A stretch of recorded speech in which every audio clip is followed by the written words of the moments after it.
From the Oklahoman newsroom, it's time for Thunder Thursday. I'm Jenny Carlson here in studio with our Thunder beat writers Eric Horn and Brett Dawson. Guys, looking ahead, Thunder's got a big slate of games coming up, but yet it feels like we have to rewind a second before we even can talk about that, because we saw the Thunder on Tuesday night against a team that we really felt like they were going to be in the mix with. We're going to be compared to this year in the Houston Rockets.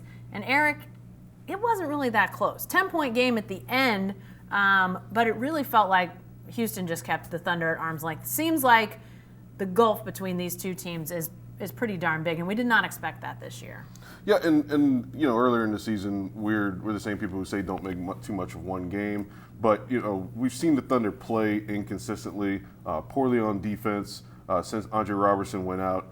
Never really having any offensive cohesion aside for a couple of stretches in the season, particularly that 8-game winning streak that they lost Andre Robertson at the back end of.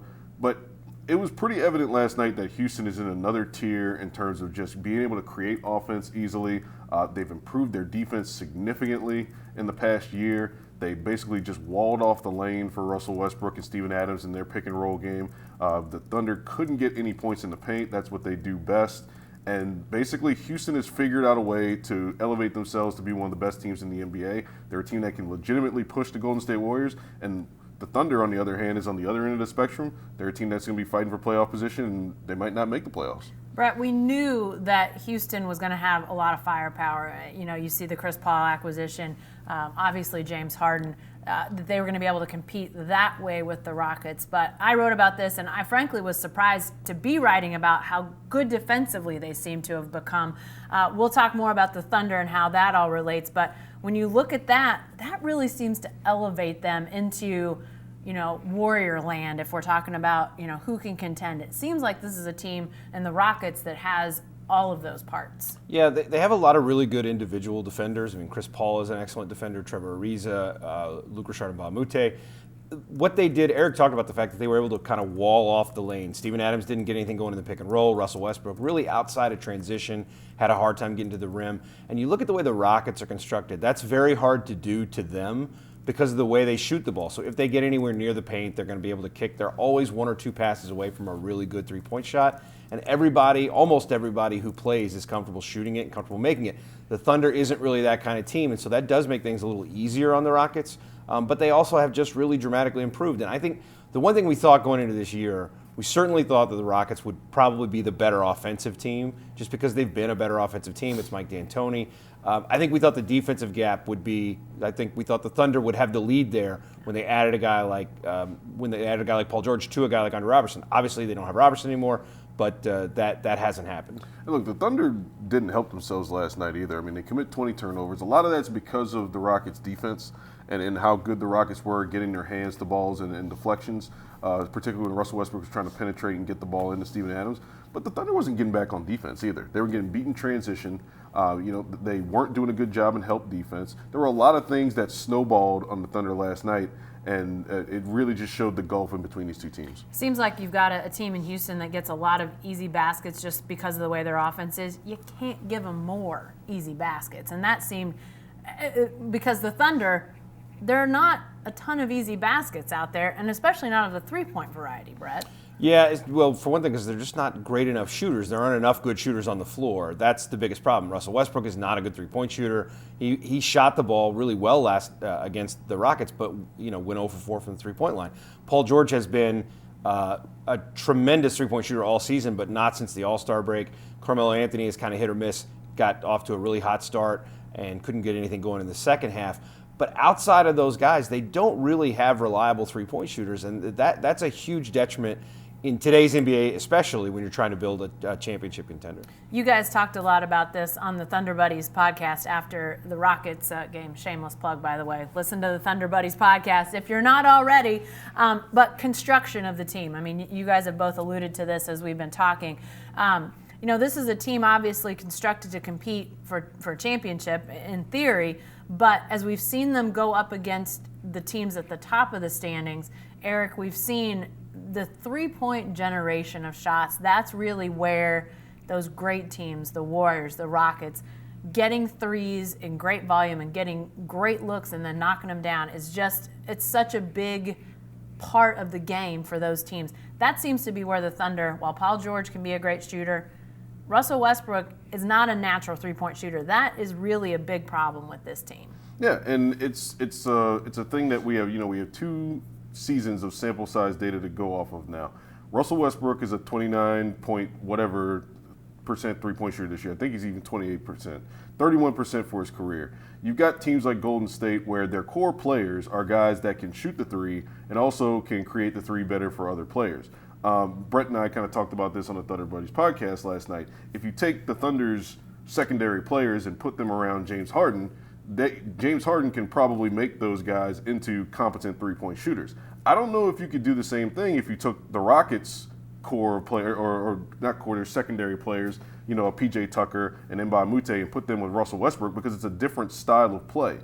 James Harden is a better passer than Russell Westbrook. It's not that Russell Westbrook doesn't create for teammates. He just creates different shots for teammates. And the problem going forward for the Thunder is they committed 5 years and $200 however many million to a guy who doesn't shoot the three well and creates shots for teammates, but doesn't create them or create the three-point opportunities at the volume and the efficiency that a guy like a Steph Curry, a Kevin Durant, or a James Harden does. And I just don't know how you can beat those 2 teams when your construction is around a guy who, as great as he is, his core flaw is that his offense is catered more toward a game that is probably 5 to 6 to 7 years in the past than a game going forward that's predicated on the three-point shot. Okay, so Brett, in that case, do you, if you're the Thunder, do you try to find more three-point shooters, better three-point shooters that can just overcome that? Or do you say, we're going to be completely different and try to have a team that, isn't like everybody else? Because everything does seem to cycle through in the NBA. Yeah, I mean, if you look at it, that's what they have tried to do in some ways.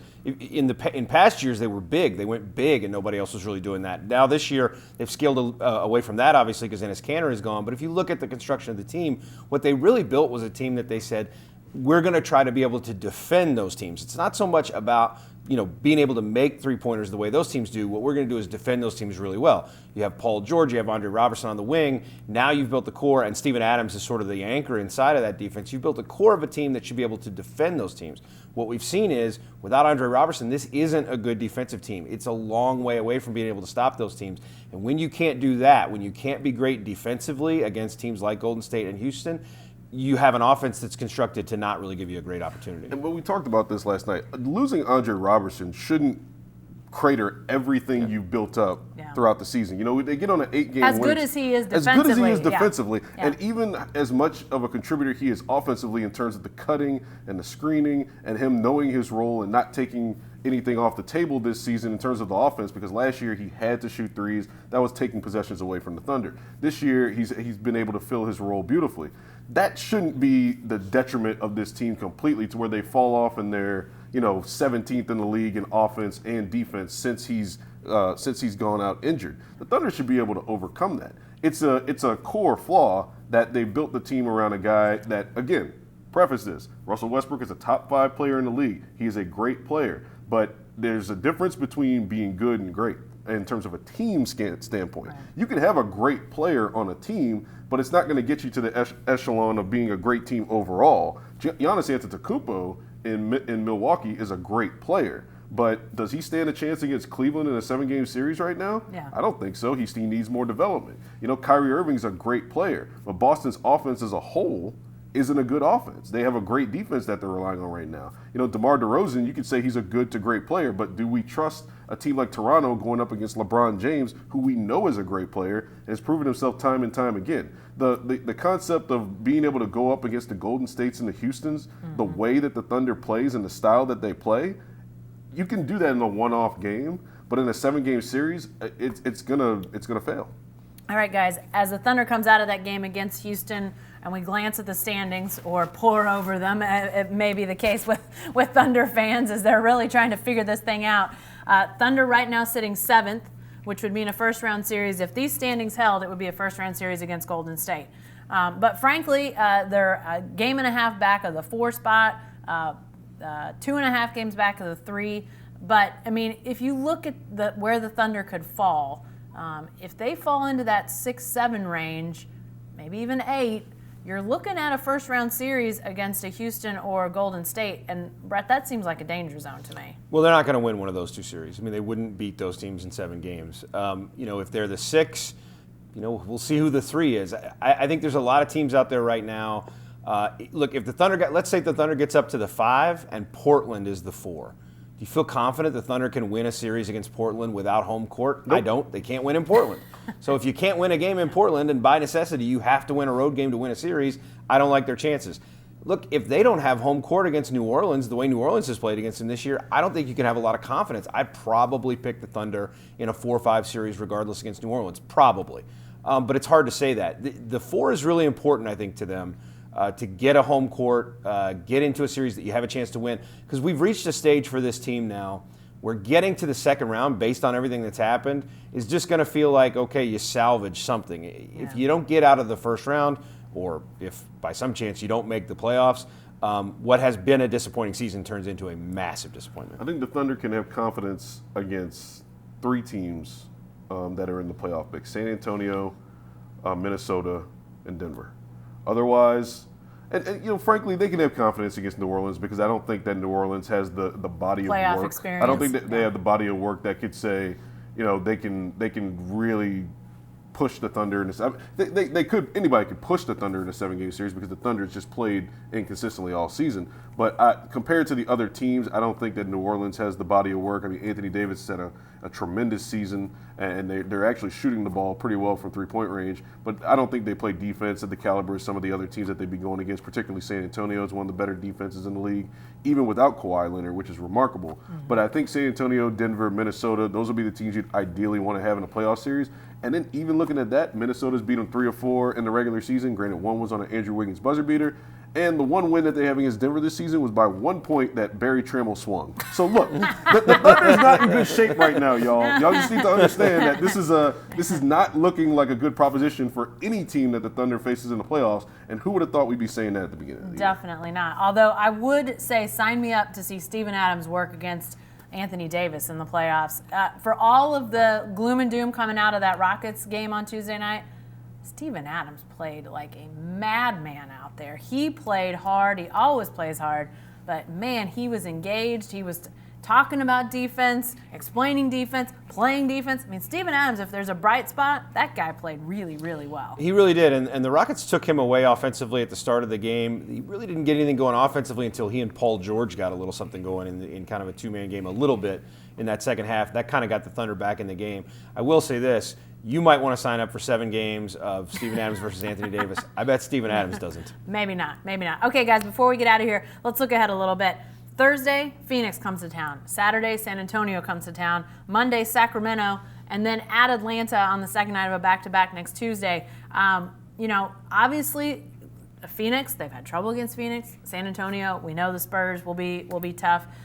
But they've got to really there's got to be 3 or 4 wins out of these next 4 games, I would think, Eric. It's similar to the week we were coming off of. Yeah. It's got to be a situation where you win 3 or 4.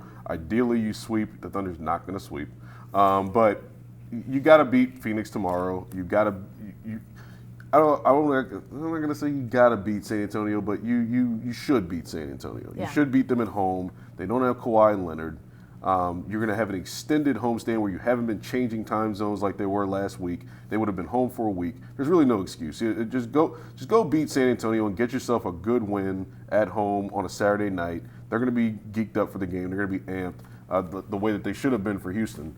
And then you go on the road, and if you can pull out a back-to-back, that's fine on the home road back-to-back. We know those are tough, but there's really no excuse to losing to Sacramento at home too.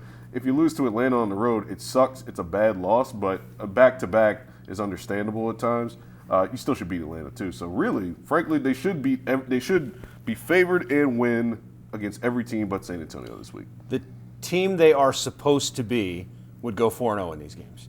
The team that they've shown us they are, we can't have a lot of confidence that they won't go 3-1 or even 2-2 some way or another. Lose to San Antonio and lose on that second night of a back-to-back to Atlanta.